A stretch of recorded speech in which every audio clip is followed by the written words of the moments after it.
हम सभी हमेशा शांत रहना चाहते हैं कि बीच बीच में अशांत होना चाहते हैं? हमेशा शांत रहना चाहते हैं। ये मैं ही चाहता हूं कि सभी चाहते हैं? सभी चाहते हैं। देखो, जिंदगी में मुश्किल बात नहीं है जिंदगी को समझना। इससे ये समझ में आ गया कि यदि धरती के सभी लोग हमेशा शांत रहना चाहते हैं तो ये चाहत आ कहां से रही है?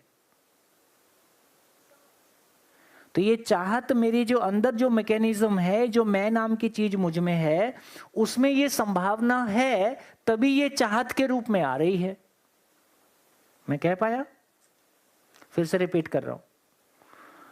धरती के सभी मानव में हमेशा खुश रहने की चाहत है, हमेशा शांत रहने की चाहत है, हमेशा सफल होने की चाहत है, हमेशा सम्मानित होने की चाहत है। ये एक मानव में है कि सभी मानव में है? सभी मानव में है। इसका मतलब ये ऐसा होता होगा कि नहीं होता होगा? होता ही होगा, तभी ये चाहत है। इसको उल्टा कर दो, ये चाहत पूरी नहीं हो सकती है। तो यदि मानव की ये चाहत हमेशा शांत रहने की पूरी नहीं हो सकती है, तो मानव अपने आप में पूर्णता के साथ जिएगा कि अपूर्णता के साथ जिएगा?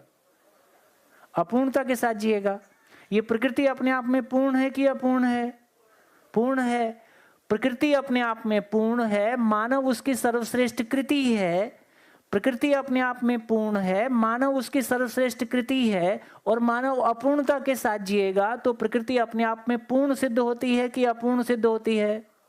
अपूर्ण सिद्ध होती है। ऐसा हो नहीं सकता। इसका मतलब यह हुआ कि मानव में जो पूर्ण, मानव भी अपने आप में होने पोटेंशियल के रूप में पूर्ण है, लेकिन उस पोटेंशियल को हम चैनलाइज नहीं कर पाए हैं। जैसे ही वो पोटेंशियल चैनलाइज होगा तो उसका मतलब ही है, मेरा मूल स्वरूप है, मेरा पूर्ण स्वरूप है कि मैं नित्य शांत हूं। नित्य शांत आदमी कब रहेगा? नित्य शांत आदमी तभी रह सकता है जब वो तमाम तरह की आसक्ति और प्रतिक्रिया से हमेशा के लिए मुक्त होता है। तो मैं वो चीज हूं जिसको ना कोई आसक्ति टच कर सकती है, ना जिसको कोई प्रतिक्रिया टच कर सकती है ना? मैं नित्य शांत हूं, इसका मतलब नित्य समझण के साथ हूं, और समझण का ही मतलब है कि मैं किसी भी नेगेटिव चीज से अप्रभावित रहता हूं। इसी का नाम नित्य शांत है। यदि मैं नित्य शांत हूं तो मैं व्यवहार को नियंत्रित करूंगा कि व्यवहार मुझको नियंत्रित करेगा? मैं व्यवहार को नियंत्रित करूंगा। तो लोग क्या कहेंगे के हिसाब से व्यवहार करूंगा कि अपने लक्ष्य के, मानव को समझ के व्यवहार करूंगा? मानव को समझ के व्यवहार करूंगा।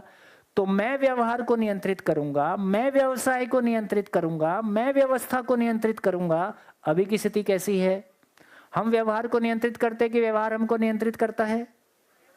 जोर से बोलो। व्यवहार हमको नियंत्रित करता है। हम व्यवसाय को नियंत्रित करते हैं कि व्यवसाय हमको नियंत्रित करता है? व्यवसाय हमको नियंत्रित करता है। व्यवस्था की तो बात ही मत करो। इसको गुलाम कहेंगे कि इसको स्वतंत्रता कहेंगे? गुलाम कहेंगे। ये गुलामी ही हमारी पीड़ा है, स्वतंत्रता हमारी चाहत है। स्वतंत्रता का मतलब है स्वयं को वातावरण के दबाव से मुक्त कर लेना ही स्वतंत्रता है। वातावरण कहाँ है? वातावरण कहाँ है? वातावरण कहाँ है? हमारे आसपास। हमारे आसपास नहीं है। वातावरण हमारे आसपास नहीं है। कोर में समझेंगे तो वातावरण मेरी मानसिकता में है। कार मुझको प्रभावित करती है कि मैं कार से प्रभावित होता हूं? मैं प्रभावित होता हूं। पैसा दुख का कारण है कि समझ में कमी दुख का कारण है?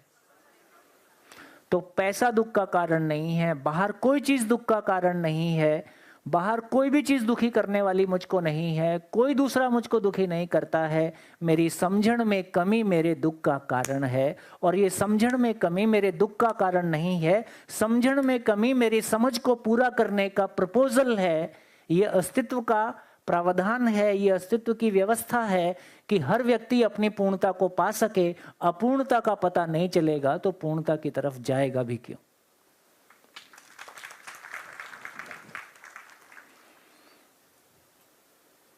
हाँ जी।